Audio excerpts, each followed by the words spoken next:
a child, the idea of death terrified me. The house that I grew up in was once an old parsonage, and I found this out later on. It was where they would host wakes for those who have died before the funeral. I think if I would have known that as a child, that the living room that I would sit in to read and watch TV with my family was a place where the dead would lay before their funeral, I would have demanded that my parents move us from that house at once. Death was scary for me.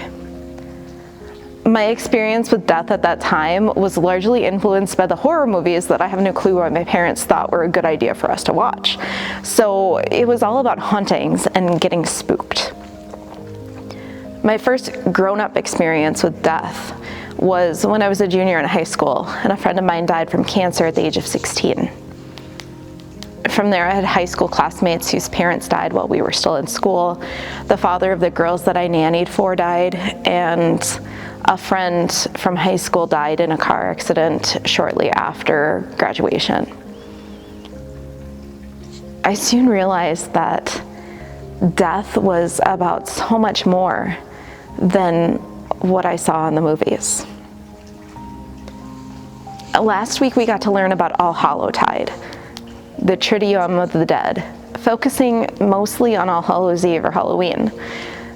And this day, we commemorate the second of those 3 days, All Hallows Day or All Saints Day. This is the day that we celebrate all of the saints who have died and now live with God in heaven, who have received the fulfillment of the promises made to them in their baptisms, that they will live with God forever. In the Lutheran Church, we believe that all the saints are those who have been baptized. Now, this differs slightly from the recognized saints that we think of who were set apart by the church for miraculous deeds attributed to them. While we may not have the title saint in our names, we believe that all of us are saints, those who have been claimed by God. And on this day, we also remember the saints who have been baptized in the last year. Part of our remembrance includes the ritual of lighting a candle in honor or memory of a loved one, a fellow saint. There's a power in ritual, as rituals are these symbolic activities that help us express our deepest thoughts and feelings about some of the most important events that we have in life. All of us have rituals, whether we want to call them a ritual or not. These rituals include ceremonies such as a wedding or graduation, parties like a birthday party or a reception, and the marking of anniversaries. Some may even have rituals around how they decorate for the holidays. A ritual might seem like a habit, but a habit is something that's so ingrained in us that we don't necessarily think about it. A ritual, on the other hand, is done with purpose, with mindfulness. And funerals are an important ritual for us when we wrestle with death. Funerals help us acknowledge the reality of death. They give us a chance to speak publicly about those who have died. They encourage us to actually have an expression of grief. They provide support to those who are mourning, and they allow for us to embrace our faith and beliefs of life, death, and hope. When Jesus saw the crowds, he went up the mountain, and after he sat down, his disciples came to him. Then he began to speak and taught them, saying, "Blessed are the poor in spirit, for theirs is the kingdom of heaven. Blessed are those who mourn, for they will be comforted. Blessed are the meek, for they will inherit the earth. Blessed are those who hunger and thirst for righteousness, for they will be filled. Blessed are the merciful, for they will receive mercy. Blessed are the pure in heart, for they will see God. Blessed are the peacemakers, for they will be called children of God. Blessed are those who are persecuted for righteousness' sake, for theirs is the kingdom of heaven. Blessed are you when people revile you and persecute you and utter all kinds of evil against you falsely on my account. Rejoice and be glad, for your reward is great in heaven. For in the same way they persecuted the prophets who were before you." Our gospel text for today is from the beginning of Jesus' Sermon on the Mount, also known as the Beatitudes. Beatitudes means blessed or happy, and each statement is a declaration of blessing or giving of honor. Now, when you first read them, the idea of being blessed when you are poor in spirit, when you're mourning, when you're meek, when you are hungry and thirsty for righteousness, when you're merciful, pure in heart, when you're a peacemaker, when you are persecuted for righteousness' sake, and when people revile you and persecute you and utter all kinds of evil things against you falsely, it seems kind of bizarre and, even contradictory and nonsensical. Like many other passages in the Bible, this has also been used as a weapon against many, as a way to justify the use of power and fear in abusive situations. But I don't believe that's what Jesus meant for it when he preached the Sermon on the Mount. It wasn't to justify the actions of those in power over those who weren't in power, but instead to give hope, to give promise. I want to especially focus on verse 4. "Blessed are those who mourn, for they will be comforted."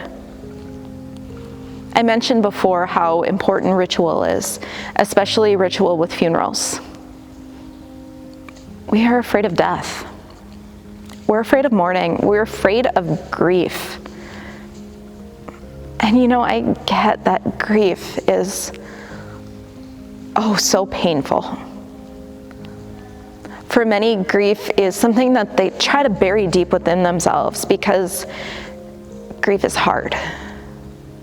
Grief is seen as inconvenient, as weak, as something that gets in the way of living our life.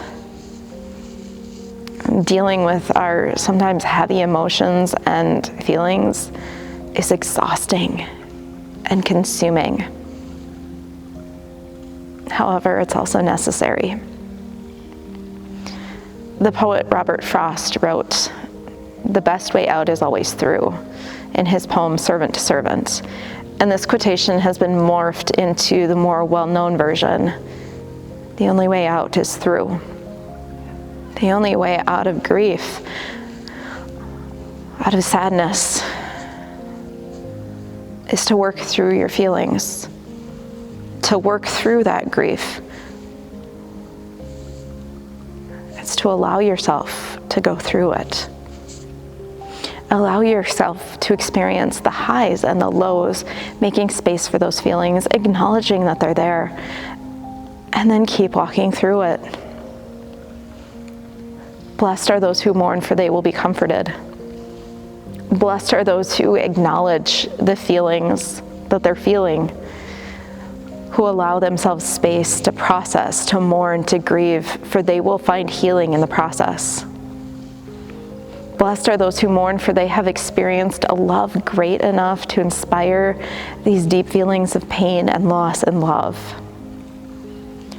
Blessed are those who remember the ones that they have loved, for our loved ones' legacies change the world. Blessed are those who show us that it's okay to cry, it's okay to show emotion, it's okay to be sad, and to love fiercely.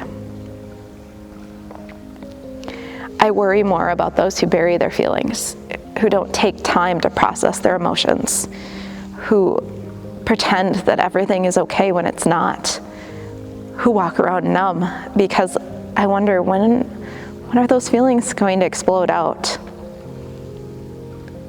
When we do not allow ourselves time to grieve, when we don't allow ourselves to grieve in general, that grief doesn't just disappear.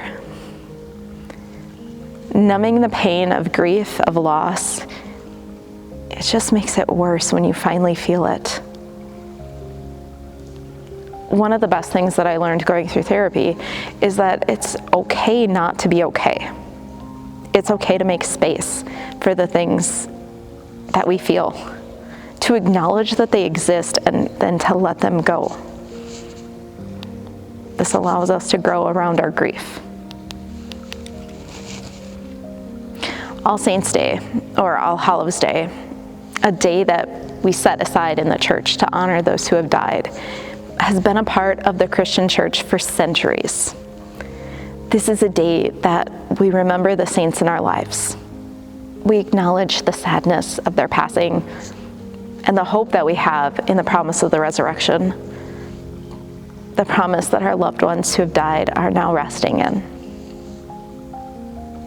As St. John writes in Revelation, "They will hunger no more and thirst no more.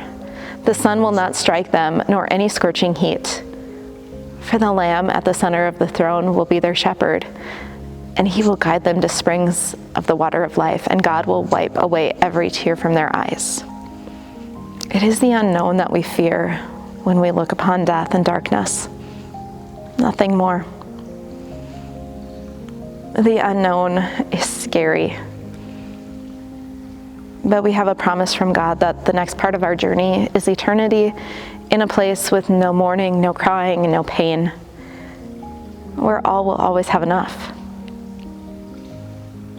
As you light a candle in honor or in memory of a loved one, may that little light remind you of the promise from God. That light shines in the darkness. And may that light guide you through the unknown, through the pain of grief, into a place of comfort. Amen.